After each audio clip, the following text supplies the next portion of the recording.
welcome back to Heart with me, Nido. And here with me is Stan Nze. Oh my god, you can't imagine. Very cute. I bet no the wine me, no the Very wine me, no handsome. the wine me, no the wine me. As in, oh, this guy is cute. And you know what interests? Do you know what interests me more? Taking England is like opening pages of a book.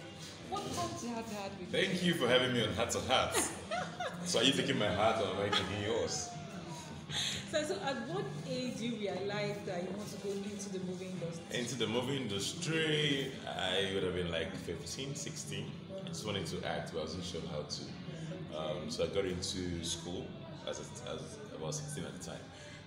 Nanda University, I was in a pre-science program, and then I got into like a theatre group, Champions Theatre, and that's how I started acting. At the time, I knew I wanted to do first show. I just knew I wanted to do it, but I didn't think it was going to make me money. So I was just going to try it, prepare my hands on it. But the kind of reviews I was getting when I was acting on stage were like off the chain. So I was like, are you sure? I'm not gonna just say no. You know, so people just kept saying, "Guy, you the act, or guy, you should do this professionally. You should try this out." And that's how I started. Okay, so when you finally started, how did you now break into the industry? Because your face is everywhere. You go to the cinemas, you're there. Home movies, you're there. So how did you do it? Thank you, Jesus.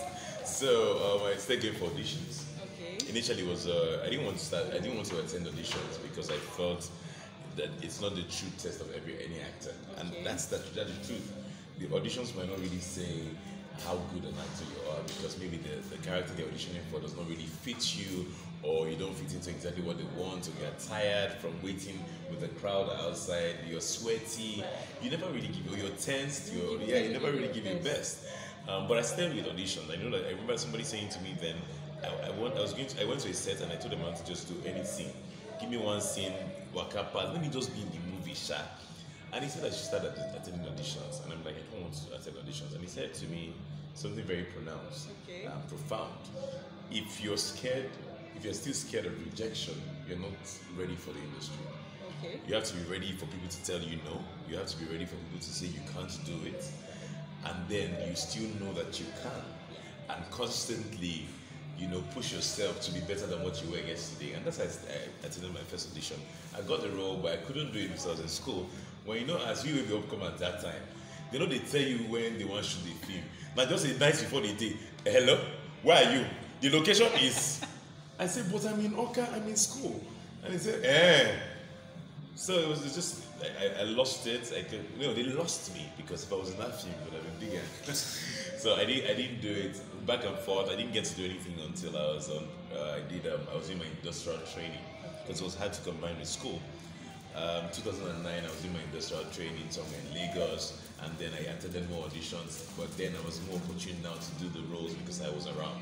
Okay. From there, I got on Tinsel in 2011, I think, and I would say Tinsel was my first major. Yeah, Tinsel was my first major film or series, first major job project on TV. Prior to that time, I was getting 1 episode, 2 episodes, 1 scene, 2 scenes, and I was tired.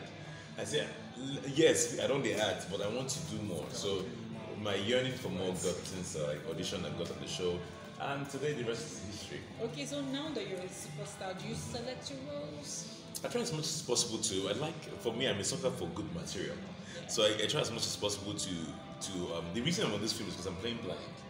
Okay. And so I like to challenge myself. I like to do different things. I like material a lot. I want to be better than my last film. I want it to be great, which is why my director is going to, at least the first time, always on his neck to make sure. So I don't want to have a bad film. I don't want to. You can't run away from it.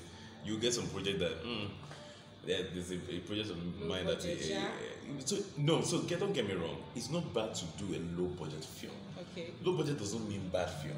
You can do low budget and nice. I make films myself, and I make TV films, but down to your story and how realistic it is, and the camera angles and the picture quality.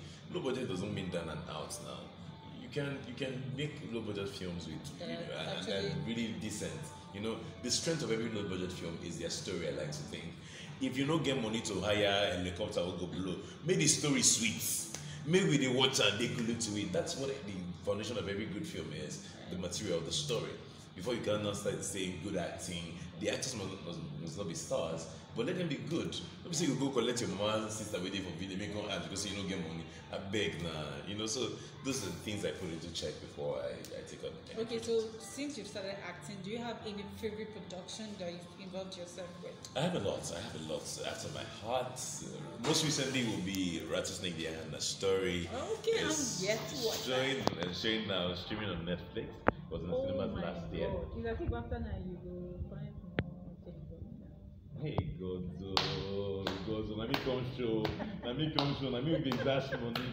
When I don't see him, heart to heart, you can't collect my heart. So, by the way, that's what it's showing on Netflix right about now, and the reviews have been mad. People love the film. In fact, it looks like we just released it now because the version we released for Netflix is different from the version that was in the cinema. So this is the longer version. It's more. So one of the things people said from the cinema is that, oh, it felt too choky. Everything happened at once. We didn't have time to breathe. It choked. So with the Netflix version, we kind of ease things. The producers kind of and the director kind of ease things off a bit, so it feels more homely and relaxed, but it will still choke you. Don't worry. So yeah, the reviews from that have been mad. I have a couple of projects that I've loved working on. A lot. There's Just Not Married from the 2015 Toronto International Film Festival. There's Colorless. There's last year one of the best films I did, Emela. Okay. So they're all on online platforms. They're on TV. The Prophetess. I shot Prophetess last year. It was in cinemas this year. Coming to Netflix really soon. We're trying. We are trying. Sitting with a superstar, I beg. I'm not sitting with you. You're sitting okay, with I'm sitting with a superstar. This is nice. Thank you so much for being on Heart to Heart with me. I really appreciate it. So one last question. Your fans want to know if you're married, if you're single, so that we can apply. Because me, I'm single. I don't know if I'm your spec, sure? Is it the fans or you? Me, I'll be your fan now. I'm single. I'm not sashing. Thank you so much. Who is looking at me at the back camera? I'm single. I marry you. I shake you. So okay, before you go, can you quickly tell the viewers to keep watching Heart to Heart with me? Hi, my name is Stan and they keep watching Heart to Heart with me. Thank you for coming. Hi, my name is Stan. Hi, my name is Stan Nze, aka Ahana, aka Snake. Keep watching Heart to Heart with me. We're out. Thank you guys. Bye.